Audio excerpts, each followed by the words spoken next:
Due to COVID-19, FUTFS Family Service had to delay the start of the SEY project, but was able to begin the activities on September 15th, with the graduation ceremony being held on November 10th. The SEY project consisted of 4 activities: Memoir writing workshop, expressive art workshop, dance workshop, and sing-along workshop. Through these activities, seniors deepened their knowledge of expressive art and also gained confidence in improved expressions.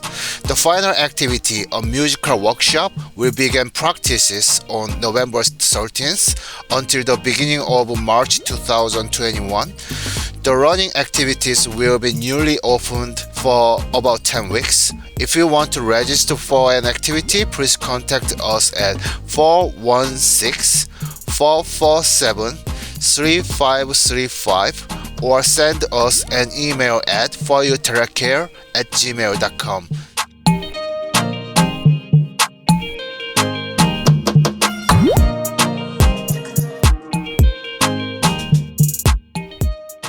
The Memoir writing workshop was one of the activities of the SEY project.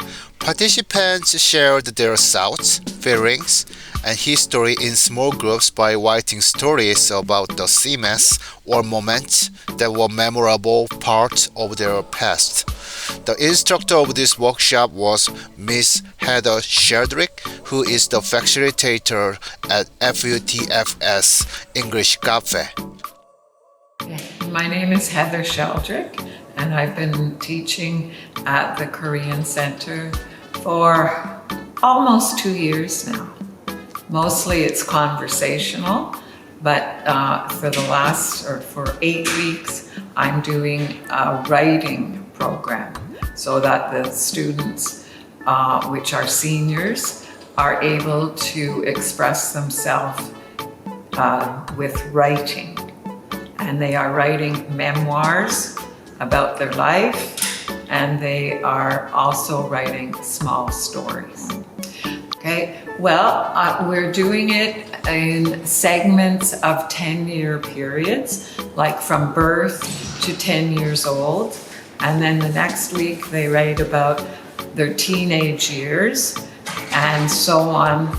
Each week it's about a different 10-year period of their life, and they can write whatever they want and about what happened in those years. Some of it is sad, some of it's hard for them to write about, and some people in the class don't even want to write about it because it is very difficult for them. This class. Well, I didn't actually encourage. It was part of a grant that was given to the Korean Center, and one of the things that they were supposed to express themselves with was written expression. And I was asked to do the class in written expression.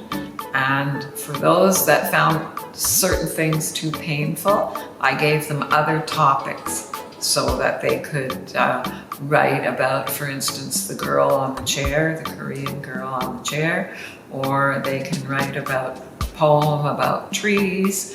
But the main idea is to get them to write and express their feelings in a written form.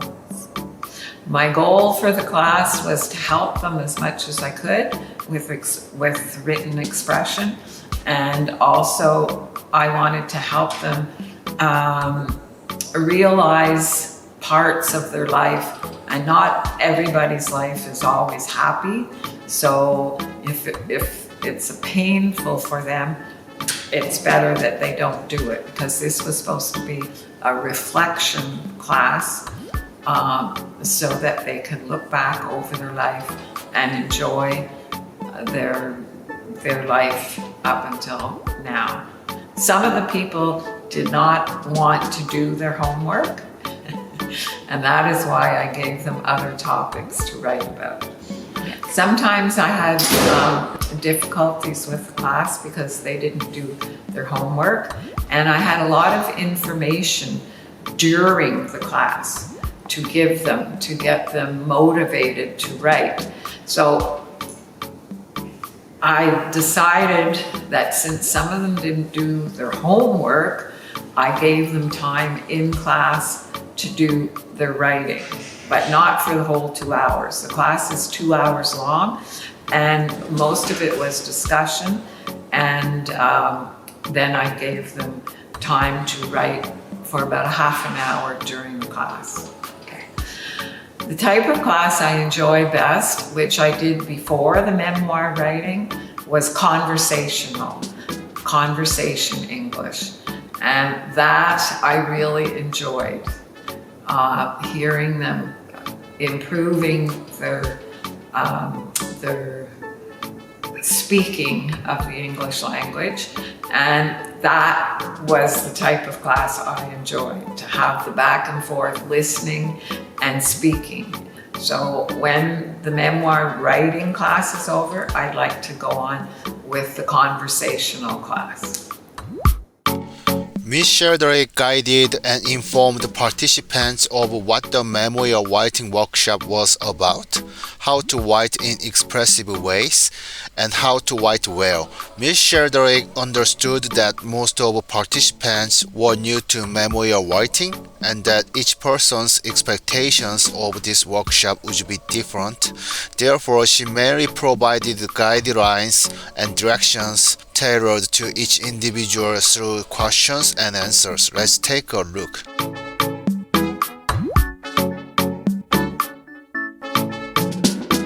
Just to show that a person lived and died. And it gives the birth date, when they were born.